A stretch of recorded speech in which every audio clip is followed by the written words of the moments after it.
दोस्तों, कई बार प्रकृति हमारे लिए स्वयं ऐसी रचना रचती है कि हम उसको समझें और अपने मार्ग पर आगे बढ़ें।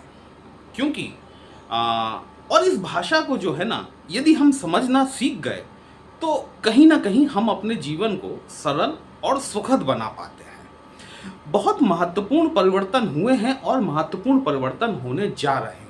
ये महत्वपूर्ण परिवर्तन हमारे मेष राशि और लग्न के जीवन पर किस प्रकार से प्रभाव डालने वाले हैं, क्योंकि ये शॉर्ट टर्म के लिए नहीं है, ये लगभग 1 साल तक चलने वाले परिवर्तन हैं। और इनका आपके ऊपर प्रभाव किस प्रकार का रहेगा, वही हम लोग आज डिस्कस करने वाले हैं। नमस्कार दोस्तों, कैसे हैं आप सभी। मैं आपका ज्योतिष मित्र श्लोक वर्मा आपके अपने चैनल श्री हनुमंत कृपा में आपका हार्दिक स्वागत करता हूं, अभिनंदन करता हूं। साथ ही अपने बड़े भैया श्री हनुमान जी से करवत निवेदन करता हूं कि अपने हनुमत कृपा परिवार के सभी सदस्यों को, नए जुड़ने वाले सभी सदस्यों को सुख समृद्धि प्रदान करें, उन्हें उनके कार्यों में आशातीत सफलता प्रदान करें। ये जो मेरे पीछे आप 1 का लिखा हुआ अंक देख रहे हैं ना, ये इस बात को दिखाता है कि या तो आपकी लग्न मेष है या फिर आपकी राशि मेष है।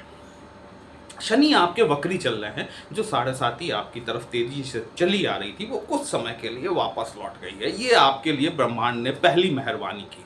दूसरी मेहरबानी जो की गई है ब्रह्मांड द्वारा आपके लिए, वो ये कि केतु महाराज 20 जुलाई 2025 को अपना नक्षत्र परिवर्तन कर चुके हैं। वीडियो थोड़ा सा लेट हो गया, इसके लिए क्षमा चाहता हूं। केतु महाराज वर्तमान परिस्थितियों में आपकी पत्रिका में सूर्य की राशि में गोचर कर रहे हैं। ये केतु महाराज जो है, ये आपकी पत्रिका के 3 भावों को एक्टिवेट किए हुए हैं और ये अगले साल अप्रैल 2025 तक यही करने वाले हैं। केतु महाराज ने अपना जो नक्षत्र परिवर्तन किया है, ये शुक्र के नक्षत्र पूर्वा फाल्गुनी में किया है। पूर्वा फाल्गुनी नक्षत्र। अच्छा, केतु, राहु केतु ये दोनों प्लैनेट ऐसे प्लैनेट हैं कि जिस भी राशि में बैठेंगे, जिस नक्षत्र में जाकर बैठेंगे, सबसे पहले अपना प्रभाव ये उन नक्षत्रों का दिखाते हैं। शुक्र महाराज भोग विलास ऐश्वर्य के स्वामी हैं, दैत्य गुरु हैं, ये तो आप लोग सभी जानते हैं। अब केतु की बुध के साथ तो नहीं पड़ती, लेकिन केतु की शुक्र के साथ में बहुत बढ़िया कॉम्बिनेशन बना होता है। लेकिन कुछ प्लैनेट का अपना कारकत्व भी होता है, देखिए इसे याद रखिएगा। केतु का नैसर्गिक कारकत्व जो है वो डिटैचमेंट का है, लेकिन शुक्र महाराज आपके चार्ट में आपके धन भाव के स्वामी होते हैं, साथ ही साथ आपके सप्तम भाव के स्वामी होते हैं। धन भाव एक्युमुलेटेड वेल्थ का भाव होता है, आपके परिवार का भाव होता है, आपकी वाणी का भाव होता है। सप्तम भाव आपके दाम्पत्य जीवन को दिखाने वाला होता है, आपके व्यवसायिक स्थल, आपकी भागीदारी, आपके वैवाहिक भागीदार, मतलब जो आपके पति पत्नी हैं, उनके साथ में आपके संबंधों को दिखाने वाला होता है। अब यहाँ पर केतु महाराज जो है, ये इस बात पर केतु का ट्रांजिट ये डिपेंड करेगा कि आपकी पत्रिका में, आपके नेटल चार्ट में शुक्र देव की स्थिति क्या है। यदि शुक्र देव भी आपकी पत्रिका में बहुत बढ़िया कंडीशन में जाकर बैठे हुए हैं, क्योंकि शुक्र इन 12 भावों में से कहीं भी जाकर बैठे हो सकते हैं, देखिए कहाँ बैठे हैं वो तो मुझे नहीं पता है ना। तो ये शुक्र महाराज यदि बहुत बढ़िया कंडीशन में जाकर बैठे हुए हैं, तो केतु का ये जो ट्रांजिट हो रहा है, ये आपको एक्युमुलेटेड वेल्थ आपकी बढ़ाने वाला हो सकता है हर हाल में।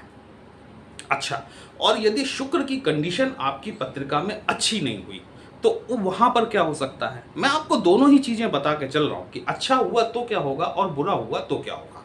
देखिए, केतु का नैसर्गिक जो है कारकत्व, वो तो मैंने आपको बताया कि डिटैचमेंट का है, अलगाव इनका मेन रूल है। तो यदि आपके पत्रिका में शुक्र की स्थिति व्यवस्थित नहीं है, तो केतु महाराज आपको महिला वर्ग से सावधानी बरतने की आवश्यकता रहेगी, भले वो आपके जीवन साथी हो या फिर आपके कार्यस्थल पर आपकी कलीग हो या फिर आपकी कोई बिजनेस पार्टनर हो, क्योंकि यहाँ पर आपको इस ड्यूरेशन के दौरान कोई आक्षेप देखने के लिए मिल सकता है। ये आक्षेप किसी भी तरह का हो सकता है, ठीक है। फाइनेंशियल लॉस देखने के लिए मिल सकता है यदि शुक्र की स्थिति, और शुक्र की स्थिति बहुत बढ़िया है, तो यकीन मान के चलिएगा दोस्तों कि आपको केतु महाराज, देखिए जब केतु देने पर आते हैं ना, तो राहु भी नहीं टिक पाता केतु के सामने। सब कहते हैं कि राहु कलयुग का राजा है, राहु करोड़पति बनाता है, अरबपति खरबपति बनाता है, लेकिन जब केतु देता है तो राहु भी कुछ नहीं दे पाता।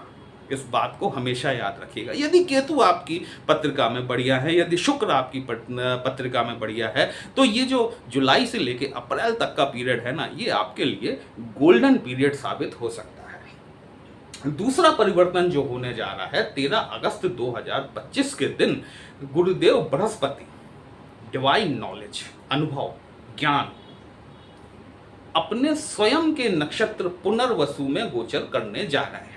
जैसा मैंने आपसे पिछले वीडियो में बताया था, जब गुरु चांडाल दृष्टि संबंध बना था यहाँ से, और साथ ही जब गुरु ने राहु के नक्षत्र में गोचर किया था, तब वो परफेक्ट गुरु चांडाल योग बना था। 13 अगस्त 2025 को ये गुरु चांडाल योग जो नक्षत्र बेसिस पर बना हुआ है, देखिए दृष्टि आधारित तो बना रहेगा, 6 दिसंबर 2025 तक ये बना, सॉरी जब तक गुरु आपके यहाँ पे 3rd हाउस में बैठे हुए हैं जून 2025 तक, तब तक तो ये बना रहेगा। बाकी जो नक्षत्र आधारित गुरु चांडाल योग था, वो योग अब भंग होने की स्थिति में आ गया है। जिस प्रकार से केतु आपके 3 भावों को एक्टिव कर रहे हैं, उसी प्रकार से गुरु बृहस्पति भी आपके 4 भावों को एक्टिव कर रहे हैं। कैसे कर रहे हैं? देखिए, पहली चीज तो ये कि गुरु महाराज स्वयं बुध की राशि में बैठे हुए हैं, कंफर्टेबल नहीं है, नो डाउट। बुध के घर में आकर बृहस्पति कंफर्टेबल नहीं है, लेकिन अब चूंकि वो अपने ही नक्षत्र में आए हैं और अपने ही घर में बैठकर स्वयं आदमी सबसे बड़ा राजा होता है, ठीक है। तो जब अपने ही नक्षत्र में गोचर करेंगे, तो ये जो गुरु की 7वीं दृष्टि, देखिए गुरु के पास में 3 दृष्टियां होती हैं, 5वीं, 7वीं और 9वीं दृष्टि।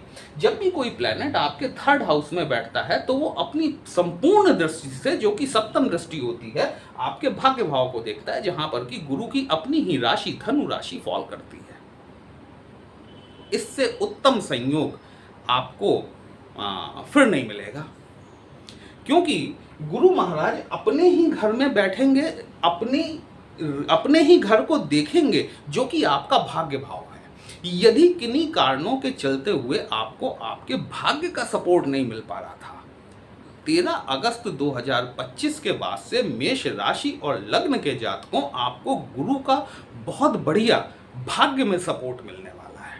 गुरु की 5वीं दृष्टि भी आपके 7वें भाव पर पड़ेगी, जहां शुक्र को केतु महाराज एक्टिव कर रहे हैं, वहीं आपके 7th हाउस को गुरु महाराज अपनी 5वीं दृष्टि से एक्टिवेटेड करेंगे। आपका व्यवसाय निश्चित बढ़ने वाला है, भागीदारी आप बढ़ा सकते हैं, कोई नई पार्टनरशिप की तरफ आप जा सकते हैं, कोई नया बिजनेस शुरू करने की तरफ या फिर नए ब्रांचेस खोलने की तरफ आप आगे बढ़ सकते हैं। सावधानी कहाँ बरतनी है? अपनी महिला कर्मचारी या फिर महिला पार्टनर के साथ में, क्योंकि केतु महाराज शुक्र के नक्षत्र में जाकर बैठे हुए हैं। गुरु की 9वीं दृष्टि जो है वो अभी भी राहु पर पड़ रही है। राहु की हरकतों को, जो राहु जो है ना, सबसे शैतान बच्चा है।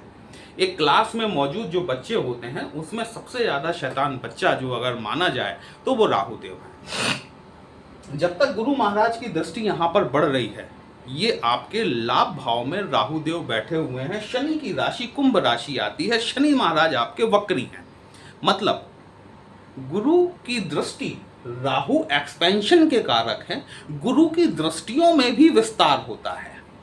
तो राहु तो आपके लाभ भाव को बढ़ाने का काम करेंगे ही करेंगे, साथ ही साथ गुरु अपने पुनर्वसु नक्षत्र में बैठकर अपनी दृष्टि से राहु को एक्टिवेटेड करेंगे और आपका लाभ डेफिनेटली बढ़ेगा। शनि आपके लाभ भाव के कारक हैं और वक्री स्थिति में चल रहे हैं, तो शनि महाराज भी आपको कहीं ना कहीं लाभ बढ़ाने का काम जरूर करेंगे।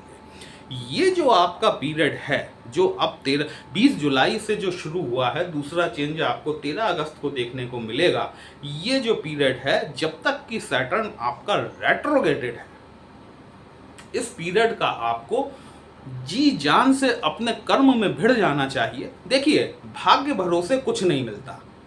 अगर आप खाना भी खाते हैं तो आपको मुंह चलाना पड़ता है, उसे चबाना पड़ता है, तभी तो वो आपके अंदर पेट में पहुंचता है, आपके लिवर में पहुंचता है और फिर वो आपको एनर्जी देता है, तब आप कार्य करने के लायक हो पाते हैं।